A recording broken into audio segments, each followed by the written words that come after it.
This is Chris Dehan with Sports Mike, and I'm here with Kevin Kinsler, head coach at Northside High School. Kevin, Northside opened its doors 50 years ago and is also celebrating 50 years of football this year.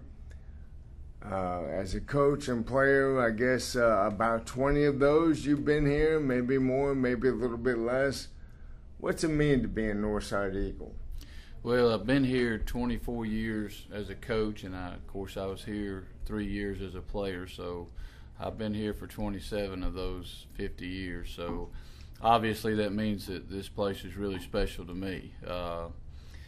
I think to our community, to our alumni, it's a really big deal, and I think one of the things that it helps make it a big deal is we've been fortunate enough to have a lot of success the last several years, and I think that just adds to the pride, the sense of pride that a lot of our alumni have, and of course our current students as well. And I know every school has its special people, but I just feel like Northside has that special family feel. And if you ever talk to anybody that went to school here or worked here, they always talk about the family feel here, the Northside family, and that's something that we take a lot of pride in here, and it's something that we wanted to celebrate this year, being our 50th year. And sort of even our slogan this year, our team slogan is "I am Northside," and it's all inclusive. I'm not just talking about the players and the coaches, but I'm talking about the students and the boosters, the people in the stands, because we feel it's been a culmination to get to this point, 50 years, and everybody has some ownership in Northside High School. You talk about that recent success. Northside has a streak of 15 consecutive seasons with at least 10 wins. According to my math, that's like 182 wins in that 15 years. Some of these guys that you have on the team weren't even born the last time Northside did not win 10 games.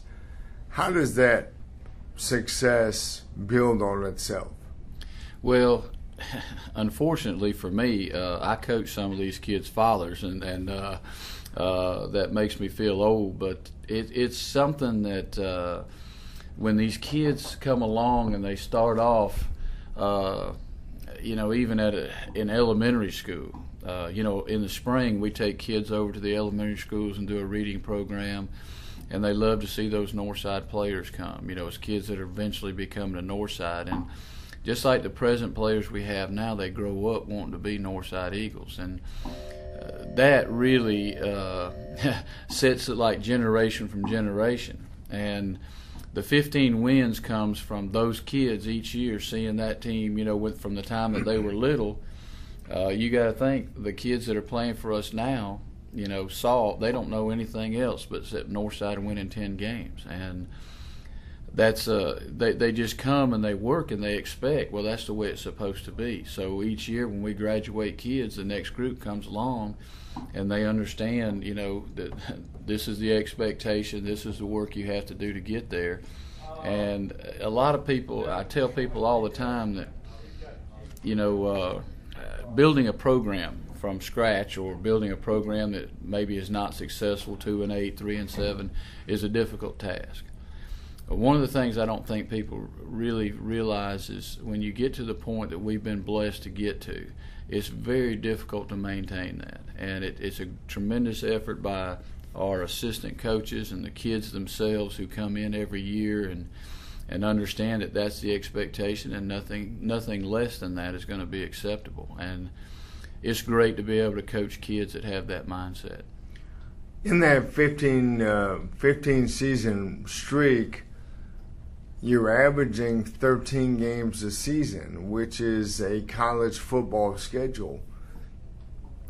Yeah, obviously you've got to have players, you've got to have depth, and you've got to have the mindset that the season is going to go into late November, December.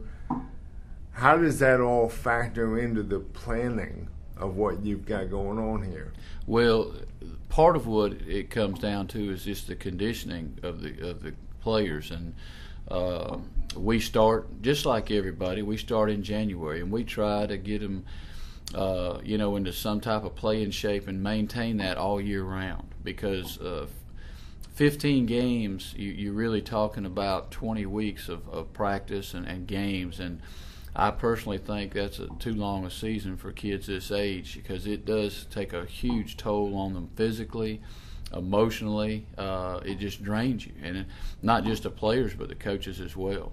So you have to condition yourself throughout the year. You can't just show up and say, okay, we're going to play 15 games. If you're not physically there and mentally and emotionally prepared to do that.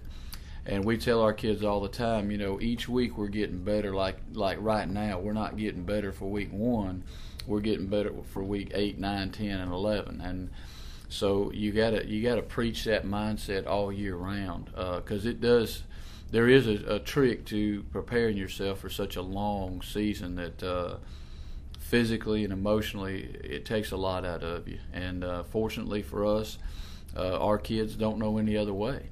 Because they do play an average of 13 games a year, that's how they work and prepare, and that's what they expect. And when you get them to that mindset, then the trick is just continue to maintain that mindset and build on it.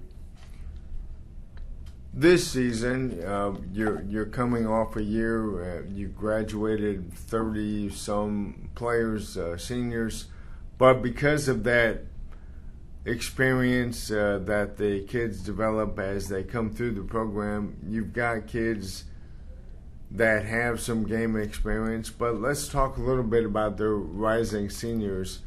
I know on your offensive line you've got 3 starters back. 2 of those are seniors, I believe, Ty Allen and Tyler Martin. Right. And then another starter, Brandon Sandefur. You've got senior leadership in the backfield with your quarterback and one of your and a couple of your receivers. What are you looking for out of them on the offensive side, not only in terms of their playing ability but their leadership? Well, basically, we only have 4 starters back on offense. We lost our entire receiving core, half our offensive line, and both of our running backs. And but we do have Glenn Smith, who played quarterback obviously for us last year, but he's going to do some different things. And his playing experience last year was invaluable, and his leadership. Then of course the 3 guys up front. Brandon is just going to be a junior, and he's just starting to work into that leadership role. But Tyler Martin and Ty Allen are 2 guys that they're going to have to do a good job of leading those guys up front. And the other inexperienced guys on that other side of the line, they're going to have to do a good job of bringing them along. And, last year we had 38 seniors, and everywhere you turned on the field, there was a senior providing leadership. This year, with such a limited number of that on the offensive side, the guys that are there are going to have to really, do a good job. Not only,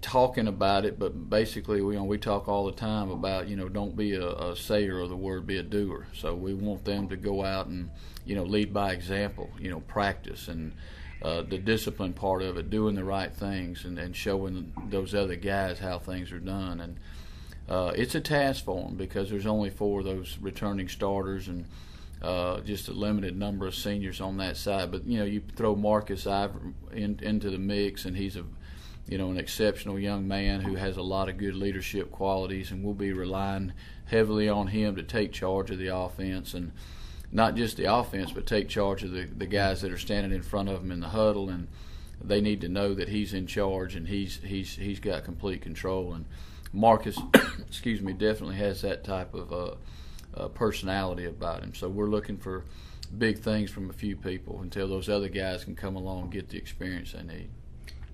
And how about on defense then? Well, defensively, we're in the same boat.